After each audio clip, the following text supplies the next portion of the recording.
खाऊन पण झोप नाही. आता सगळ्याच्या सगळ्या गोळ्या बंद आहेत आणि विदाऊट मेडिसिन एवढं क्लास लाईफ जगतायत. पण याच्यासाठी त्यांनी काय केलं? त्यांनी त्यांच्या आयुष्यामध्ये आणि काय बंगलोर बदल केला? त्यांच्या आयुष्यामध्ये त्यांनी कुठल्या कुठल्या क्लॉकला घेतलं? म्हणजे आपल्या शरीराचं एक घड्याळ आहे. बघा ते बरोबर सकाळी उठवतंय. नंतर त्याच्यानंतर बरोबर तहान लागत्या, बरोबर भूक लागत्या, बरोबर झोप येत्या. ह्या सगळ्या गोष्टी काय होतात? आपोआप होतायत. बरं तुम्हाला सांगायला लागतंय का श्वास घे सुजाता, नाहीतर जाशील राम नाम सत्य होईल असं सांगायला लागतंय का? नाही. जेवल्यानंतर आपल्या पचन संस्थेला काय ऑर्डर द्यायला लागते का? चल बाबा आता तू तुझं काम चालू कर, आता तुझं पचन व्हायला पाहिजे.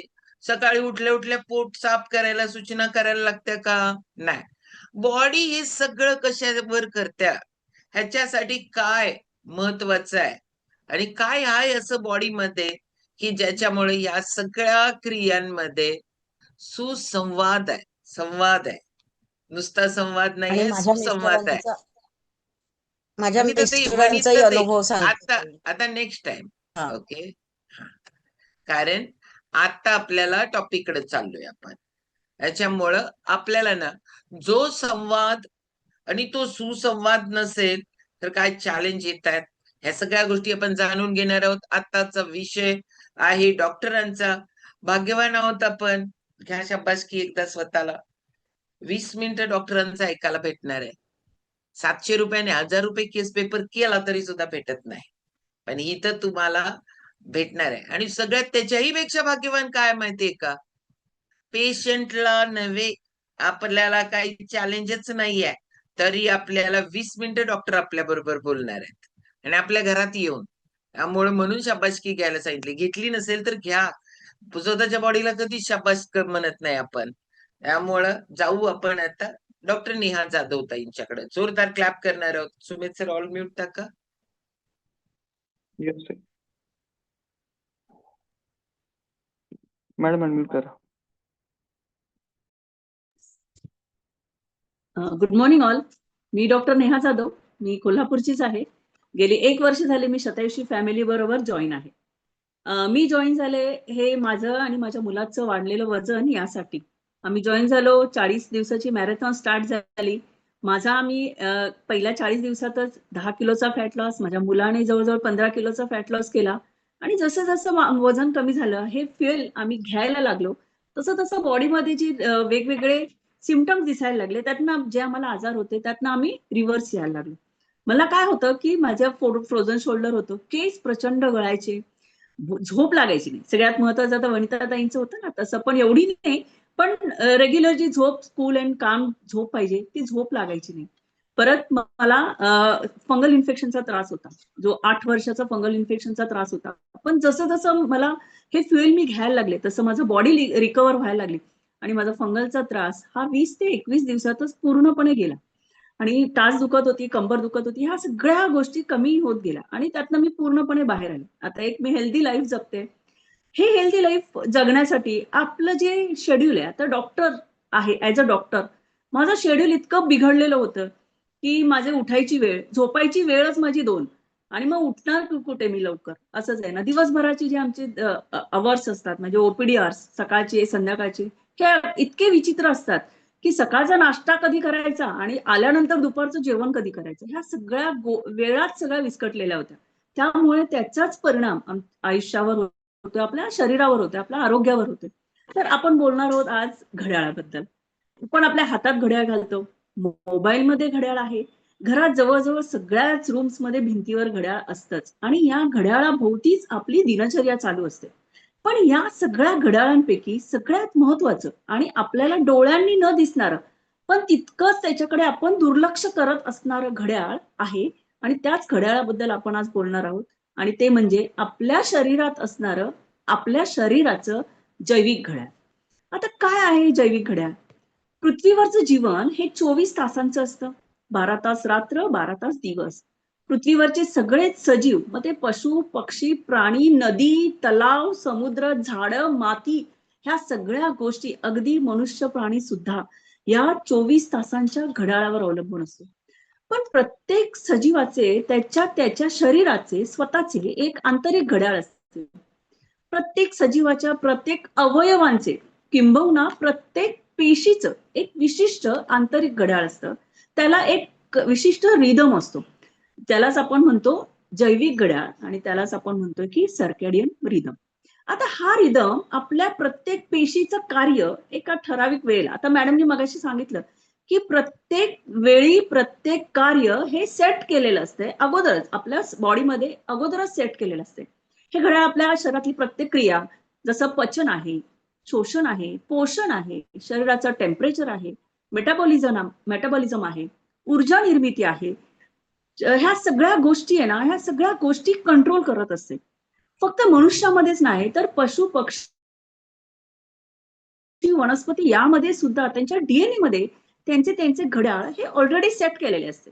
बघा आता झाडांकडे बघा, झाडांना फुलं येतात, काही काळानंतर त्याची फळं होतात. ह्या सगळ्या गोष्टी आहेत ह्या ठराविक वेळेत, ठराविक महिन्यातच का होतात? आंब्याचा सीझन, हे आंब्याचा सीझन जानेवारीमध्ये का नाहीये? त्यांना नैसर्गिकरित्या आंबा मे जून मध्येच का पिकतोय? ठराविक फळं, ठराविक फुलं, ठराविक भाज्या ह्या त्या सीझन मध्येच का येतात? बरेचसे पक्षी बघा USA वरून येतात इंडियामध्ये काही विशिष्ट काळासाठी, काही विशिष्ट काळ राहतात आणि परत आपल्या जागी परत जातात. पण ते नैसर्गिकरित्या त्यांच्या शरीरामध्ये एक रिदम सेट केलेला असतो आणि त्याप्रमाणेच त्यांचं काम चालतं. तर पृथ्वीवरच्या वातावरणाशी त्यांच्या शरीराचं बायोलॉजिकल जे घड्याळ असतं हे सेट असल्यामुळे ते पशुपक्षी त्याप्रमाणे वागतात आणि म्हणूनच पशुपक्षी आजारी पडत नाहीत. प्राण्यांचे दवाखाने किती कमी आहेत बघा, पण मनुष्यांचे आपले आपले दवाखाने गल्लीत गल्लीत 4-4, 5-5. म्हणजे का की आपण निसर्गाच्या घड्याळाच्या विरुद्ध वागतो आणि म्हणूनच आपण आजारी पडतो आणि म्हणून पशुपक्षी आजारी पडत नाही. तसंच बघा आपल्या शरीरात सुद्धा एक जैविक घड्याळ आहे आणि जे लाखो करोडो वर्षापासून निसर्गाच्या घड्याळाबरोबरच आपल्या घड्याळाशी ते सेट केलेलं आहे. वर्षानुवर्ष त्यानुसार ते सेट आहे त्याप्रमाणे आपण वागलं पाहिजे आणि त्यानुसार जर आपण वागलं नाही, आपली दिनचर्या आपण त्या पद्धतीत ठेवली नाही, तर 100% आपलं आरोग्य आपण गमावून बसणार आहोत. तर हे सर्केडियन रिदम जो आहे तो आपल्या आरोग्यावर कसा परिणाम करतो, त्याचं संशोधन करणारे 3 शास्त्रज्ञ जेफ्री हॉर्न, मायकल रोजमन आणि मायकल यंग यांनी 2017 साली ह्या विषयावर जागतिक दर्जाचा नोबेल पारितोषिक मिळवलं. हा जो विषय आहे सर्कॅडियन रिदम जो आहे जैविक घड्याळ ह्याच्यावर. आता हा एवढा पारितोषिक मिळवण्यासारखा विषय आहे. त्यांनी हे सिद्ध केलं तिथे की जगातले सगळेच्या सगळे आजार हा आपल्या शरीरातल्या जैविक घड्याळाचा इम्बॅलन्स झाल्यामुळे होत असतो. तर आपणही जाणून घेऊया की ही थेअरी आहे ती काय आहे, ह्या थिअरीचा आपल्या शरीरावर काय परिणाम होतो. तर बायोलॉजिकल क्लॉक हे 2 गोष्टींवर अवलंबून असते. एक आहे एक्झोजिनस फॅक्टर्स म्हणजे एक्झोजिनस बायोलॉजिकल क्लॉक आणि दुसरं आहे की एंडोजिनस बायोलॉजिकल क्लॉक. आता एक्झोजिनस म्हणजे काय, तर शरीराच्या बाहेरच्या वातावरणावर हे अवलंबून असतं. जसं की बाहेरच्या वातावरणाचा परिणाम आहे, बाहेरचं हवा आहे, अन्न आहे, पाणी आहे, यातलं प्रदूषण किंवा त्यांच्यातला होणारा चेंज ह्याचा शरीरावर होणारा परिणाम. किंवा बघा आपण टाइमलॅप्स चेंज जी म्हणतोय की कसं की टाइम झोन मध्ये आपण चेंज केला तर एका देशातून दुसऱ्या देशात गेल्यानंतर तिथल्या वातावरणाशी आपल्या शरीराचं घड्याळ हे बरचसं पुढे किंवा बरचसं मागे असते. त्यामुळे त्या क्लॉक बरोबर आपल्या शरीरातलं क्लॉक हे मॅनेज व्हायला, सेट व्हायला 5-6 दिवस जातात. आणि दुसरं आहे की एंडोजिनस बायोलॉजिकल क्लॉक हे आपल्या शरीरात आत असणारं शरीरातलं जे क्लॉक असते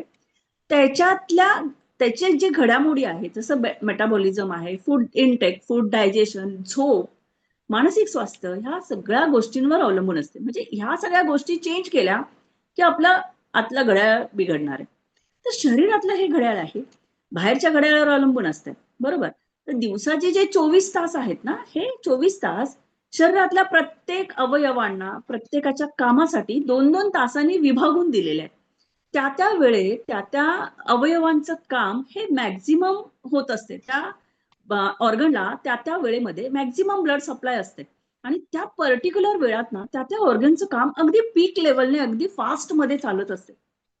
जसे की संध्याकाळचा 3 ते 5 हा वेळ आहे पहाटेचा, तो लंग्सचा आहे.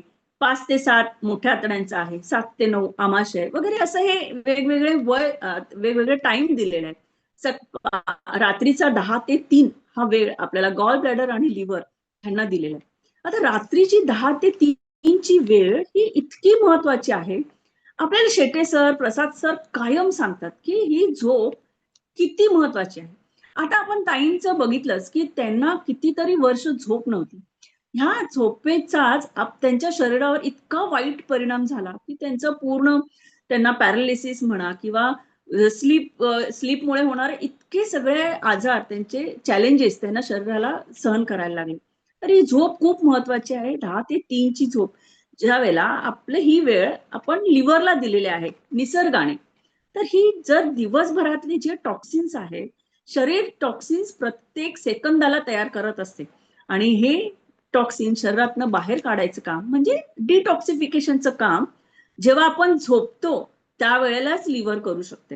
म्हणजे जर आपण 11 वाजता शार्प झोपलो तर लिव्हरला त्याचं डिटॉक्सिफिकेशनचं काम करायला पूर्ण 4 तास मिळतात आणि लिव्हरला हे 4 तासाचं काम व्यवस्थित करू शकतो. आपण जितके वेळ जागर राहणार तितकं लिव्हरच्या डिटॉक्सिफिकेशनची टाइम आपण कमी करतो आणि म्हणूनच शरीरातले जेवढा वेळ कमी तेवढे जे टॉक्सिन्स आहेत ते शरीरात साठत राहतात. आता टॉक्सिन्स म्हणजे आपण भरपूर टॉक्सिन्स प्रत्येक सेल्युलर लेवलला तयार होत असतात आणि हेच टॉक्सिन्स आपल्या पेशींमध्ये, आपल्या रक्तामध्ये, आपल्या जॉईंटमध्ये, आपल्या स्किनमध्ये, प्रत्येक अवयवांमध्ये हे कालांतराने साठत जातात आणि त्याचीच लक्षणं आपल्याला कालांतराने शरीर दाखवायला लागते आणि त्याचाच पुढे जाऊन आपल्याला आजारात रूपांतर होते. पहाटेची 3 ची 5 मी वेळ ही फुफ्फुसांची आहे म्हणून सांगितली आहे. पूर्वी ब्राह्म मुहूर्तावर उठून योगा, प्राणायाम, व्यायाम करा असं सांगत होते, म्हणजे सांगायचे. आणि आता तेच कारण आहे, कारण हा जो वेळ आहे ना, ही वेळ आहे ही फुफ्फुसांना दिलेली आहे. या काळात फुफ्फुस अगदी उत्तम कार्यक्षमतेने कार्य करत असतात आणि श्वसन किती महत्वाचं आहे. आपण श्वासच घेतला नाही तर तो श्वास आपल्याला आपलं आयुष्य संपवू शकतो. मग जर फुफ्फुसाचं आरोग्य उत्तम राहायचं असेल तर या वेळेत 3 ते 5 या वेळेत होणारा योगा, प्राणायाम किंवा जे मेडिटेशन आहे हे अतिशय उत्तम प्रकारे काम करते. ब्राह्ममुहूर्तावर उठणं किती गरजेचं आहे हा पण एक वेगळाच विषय आहे. तर सकाळी 7 ते 9 मी सांगितलं की आमाशयाची वेळ आहे. उठल्यावर या वेळेत घेतला जाणारा ब्रेकफास्ट जो योग्य क्षमतेने संपूर्ण पोषण मूल्यासकट शोषला जातो. म्हणूनच आपला सकस संतुलित आहार जो आहे, जो आपला ब्रेकफास्ट आहे तो 7 वाजता असतो. 7 ते 9 म्हणजे 9च्या आत असतो. ते त्याला कारण तेच आहे की ही जी वेळ आपण जर पाळली तर सकाळी जी पोषण मूल्य आपल्या शरीरात मिळतात ते पूर्ण दिवसभराला आपल्याला उपयोगी पडतात. एनर्जी लेवल टिकवण्याचं काम करतात.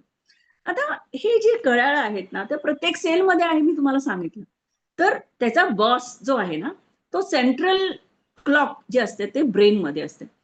प्रत्येक ऑर्गन मधले, प्रत्येक सेलमध्ये जे त्याचं जे घड्याळ आहे, हे घड्याळ आणि ब्रेन मधलं घड्याळ हे एकमेकांची सुद्धा त्याचं ताळमेळ असणं खूप गरजेचं आहे. जर हा ताळमेळ नसेल तर आपलं बॉडीचं मेटाबॉलिझम पूर्णपणे ढासळू शकतं. आता हे सांगितलं मी तुम्हाला की सर्कॅडियन रिदम आहे, तर याची बिघडण्याची कारणं आपल्याला जवळजवळ सगळीच माहिती आहेत. त्यातलीच काही कारणं मी सांगते. पहिला म्हणजे ओव्हरवर्किंग, म्हणजे ओव्हरनाईट वर्किंग, म्हणजे रात्रीचं काम करणे. दुसरं कारण आहे स्ट्रेस, ताण, तणाव, टेन्शन, छोट्या छोट्या गोष्टींना ताण घेणे, ह्या सगळ्या गोष्टी. काही मेंटल हेल्थ आहेत, हेल्थ कंडिशन आहे ज्याच्यामध्ये पूर्ण झोपेचं जे सायकल आहे, झोपेच्या वेळा आहेत त्याच बदलून जातात. मेंटल डिसऑर्डरची जेव्हा ट्रीटमेंट आपण देतोय त्यावेळेला त्यांना पूर्ण झोप घेणं गरजेचं आहे. आपण म्हणतो की मेंटलची डॉक्टर देतात, पेशंट झोपूनच राहतो. त्याच्या मागे पण कारण आहे. त्यांचं जे झोपेची वेळ आहे ती पूर्ण व्हायला लागते. तरच त्यांचं बॉडी मेटाबॉलिझम आहे, बॉडीतले टॉक्सिन्स आहेत, हे बाहेर टाकले जातात. ट्रॅव्हलिंग जसं सांगितलं मी की सतत जर तुम्ही एका देशातून दुसऱ्या देशात हे जर सतत ट्रॅव्हल करत असाल तरी सुद्धा तुमचं रिदम हा जैविक घड्याळ हे बदलत असते. नंतर मेडिकेशन, बरेचसे अशी औषधं आहेत त्यांचा दुष्परिणाम म्हणजे ओव्हरडोस किंवा ओव्हर द काउंटर घेतली जाणारी औषधं त्यांचा सुद्धा शरीरातल्या सर्कॅडियम रिदमवर परिणाम होऊन ह्या सगळ्या गोष्टींचा आपलं रिदम बिघडत असते. पुअर स्लीप म्हणजे झोप व्यवस्थित न लागणे. वनिता मॅडमचं आपण बघितलंच की झोप न व्यवस्थित लागल्यामुळे किती त्यांना चॅलेंजेस होते. तर सगळ्यात महत्वाचं आहे की झोप व्यवस्थित लागणं. पुन्हा आपली अनहेल्दी लाईफस्टाईल तर आहेच, ज्याच्यामध्ये आपण अनहेल्दी फूड आहे, काहीही खातोय, व्यायाम करत नाही, पुअर स्लीप, व्यसनाधीनता. आता हे जे आहे तंबाखू, अ, अ, मद्य, ह्या सगळ्या गोष्टी आहेत, धूम्रपान, ह्या सगळ्या गोष्टी आपल्या शरीरातल्या पेशी लेवलचं घड्याळ बिघडवण्याचं काम करतात. त्याच्यामुळे ह्या सगळ्या गोष्टी, ह्या बऱ्याचशा अजून गोष्टी आहेत जो आपला जैविक घड्याळ बदलण्याचं काम, बिघडण्याचं काम करतात. आता ह्या सगळ्या गोष्टी आहेत, जे रिदम आहे ह्याचं कार्य जे आहे ते कसं काम करतं, तर त्या गोष्टी आहेत त्याच्या ह्या 3 गोष्टींवर, 4 गोष्टींवर आपल्या ह्या गोष्टी रिदम अवलंबून असतो. सगळ्यात पहिला आहे तो उजेड आणि अंधार, म्हणजे लाईट आणि डार्कनेस. नंतर आहे हार्मोन्स, जे मेलाटोनिन हार्मोन आहे, लेप्टिन आहे, इन्शुलिन आहे, सेरोटोनिन आहे, ह्या सगळ्या अनेक असे सगळे हार्मोन्स आहेत, त्यांच्या सिक्रिशनवर सुद्धा हा रिदम अवलंबून असतो. नंतर आहे मेटाबॉलिझम. आता प्रत्येक शरीराचं चयापचय ही त्या शरीराचं वय, त्यांचं वजन, त्या शरीराचं तापमान, त्यांची लाईफस्टाईल ह्याच्यावर अवलंबून असतं. आणि ह्या मेटाबॉलिझमवरच हा आपलं जैविक घड्याळ अवलंबून असतं. त्याच्यानंतर आहे आपला आहार आणि आहाराच्या वेळा. तर आपण कोणता आहार घेतो आणि तो कोणत्या वेळेत घेतो, ह्या सगळ्या गोष्टी पण महत्वाच्या आहेत. आता मी म्हटलं की उजेड आणि अंधार, तर आपल्या ह्याच्याशी कसं कनेक्टेड आहे, तर आपल्या डोळ्यामध्ये ना जेव्हा प्रकाश किरण एंटर करतात, तर त्याच्यामध्ये आपल्या डोळ्याच्या रेटायनावरती रॉड्स आणि कॉन्स आणि फोटो रिसेप्टर्स असतात. तर हे फोटो रिसेप्टर जे असतात ना, हे बाहेरच्या उजेडाला रिॲक्ट होतात आणि ऍक्टिव्ह होतात. आणि जे आता बाहेरच्या उजेडामध्ये ब्लू लाईट असते ना, त्या ब्लू लाईटला ते सेन्सिटिव्ह असतात. हे सेन्सिटिव्ह जे असतात ना, लाईट जेव्हा रेटायनावर पडते, फोटो रिसेप्टरवर पडतात, तेव्हा तिथून सेन्सिटिव्ह प्रोटीन जे आहे मेलनॉप्सिन, हे सिक्रिट व्हायला लागते आणि ते ब्रेनला सिग्नल द्यायला लागते. ब्रेन मधल्या हायपोथॅलमस मधला पिनियल ग्लँड असतात, त्यांना ऍक्टिव्ह करते आणि ते सांगायला लागते की हा बाबा बाहेर उजेड आहे. ब्रेन मध्ये न्यूरॉन ऍक्टिव्ह होतात आणि त्यानुसार बाहेर उजेड आहे, आणि हे बाहेरचे रेज, जेव्हा ब्लू रेज त्या रेटायनावर पडतात, तेव्हा ब्रेनला सिग्नल असतोय की बाहेर उजेड आहे, अजून दिवस आहे, तुमचं मेटाबॉलिझम स्टार्ट आहे. आणि ह्या प्रमाणे ब्रेन त्या वेळेनुसार प्रत्येक ऑर्गनला सिग्नल दिलं जातं. मी तुम्हाला मगाशी सांगितलं की प्रत्येक ऑर्गनचे 2-2 तास दिलेले आहेत. तर ह्या वेळेनुसार त्या ठराविक ऑर्गनला सिग्नल दिले जातात की बाबा आता तुझी वेळ आहे, तुमचं काम व्यवस्थित कर. पण ज्यावेळेला रात्रीच्या वेळेला, जेव्हा सूर्यास्तानंतर वातावरणातील जे ब्लू रेड्स आहेत ते नसतात, त्याच्यामुळे मेलनॉप्सिन जे तयार होते ते तयार होत नाही आणि ब्रेनला सिग्नल मिळत नाही. आणि ज्या वेळेला हे मेलनॉप्सिन तयार होत नाही, त्यावेळेला रात्र झालीये असं ब्रेनला सिग्नल मिळतो आणि त्यावेळेला मेलाटोनिन सिक्रेट होते. आता हे मेलाटोनिन हार्मोन जे आहे ना, त्यामुळेच आपल्याला झोप लागते. मग झोप लागण्यासाठी सगळ्यात महत्वाचं कोणतं हार्मोन आहे, तर मेलाटोनिन. तर हे जे आहे ना, हे तयार व्हायला लागते. हा जे ब्लू रेज जर तुमचे सतत डोळ्यावर पडत राहिले, तर तुमचा ब्रेन सिग्नल देत राहणार की दिवस आहे, दिवस आहे, झोपू नका असं त्या. आणि मग पूर्ण अवयवांचं सगळं रिदम बिघडत जातं. आता आपण बघा, सध्या आपण किती वाजता झोपतो. आता प्रत्येकाने विचार करा की सध्या आपण किती वाजता झोपतो.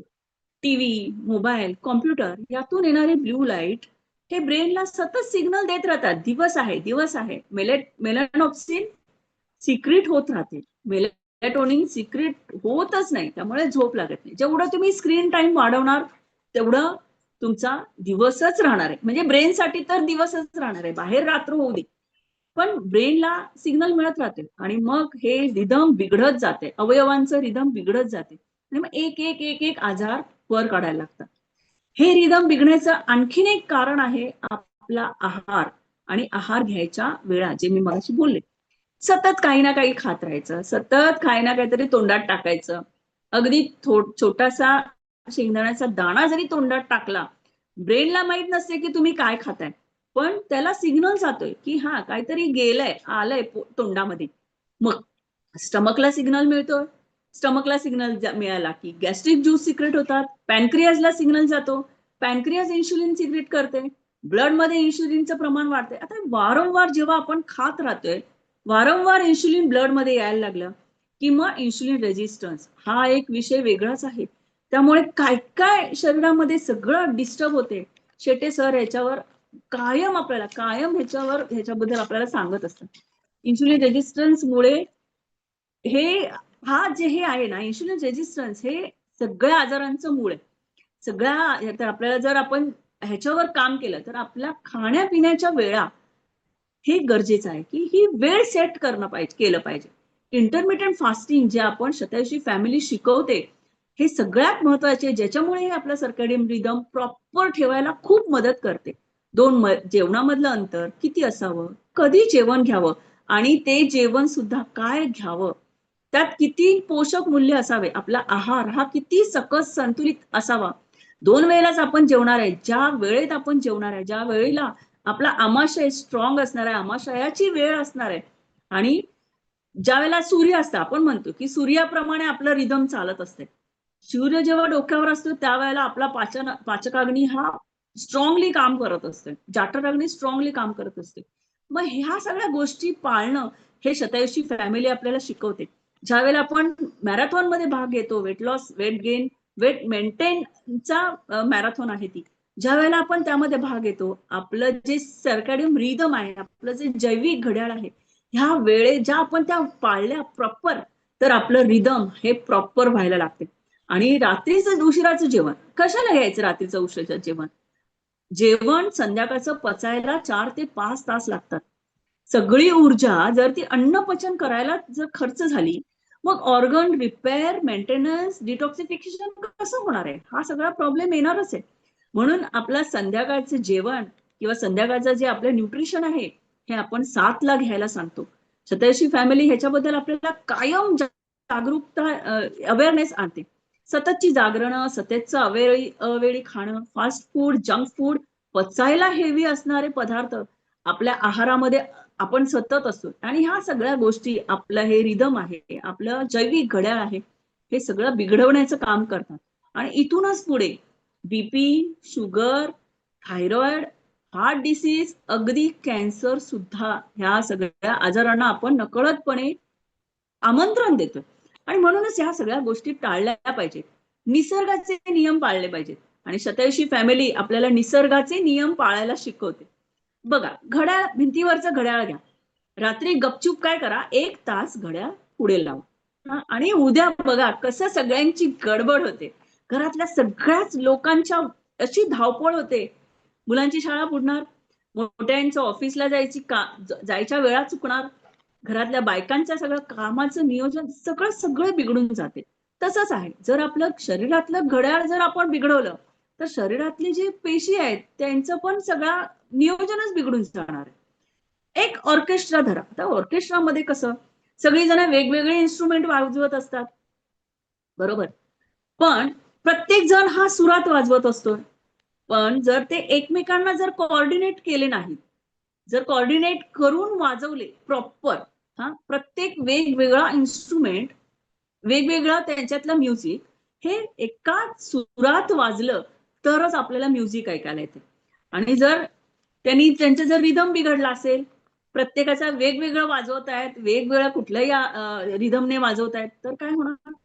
आपल्याला म्युझिक नाही ऐकू येणार, आपल्याला गोंगाट ऐकू येणार. तसंच आहे, बॉडीचं सुद्धा जे क्लॉक आहे हे या सगळ्यांच्या अवयवांच्या क्लॉकवर अवलंबून आहे. तर हे पेशींचं रिदम, हे आपल्या बाहेरच्या वातावरणाचं रिदम, हे जेव्हा एकमेकाशी संतुलित राहते, तेव्हाच आपल्याला आरोग्याचं म्युझिक ऐकायला येणार आहे. नाहीतर अनारोग्याचा गोंगट ऐकायलाच लागणार आहे. Thank you ma'am. ओके, चलो जोरदार क्लॅपिंग करू आपण नेहाताईंसाठी. जबरदस्त. कारण का की सुसंवादच पाहिजे आपला. तर जर नसेल तर काही लोकांचे क्वेश्चन पडले की वय झाल्यानंतर झोप का कमी होते का आणि ती वाढू शकते का? लहान मुलं ज्यादा झोपतात, वय झाल्यानंतर हळूहळू झोप कमी होत जाते, ते नॅचरल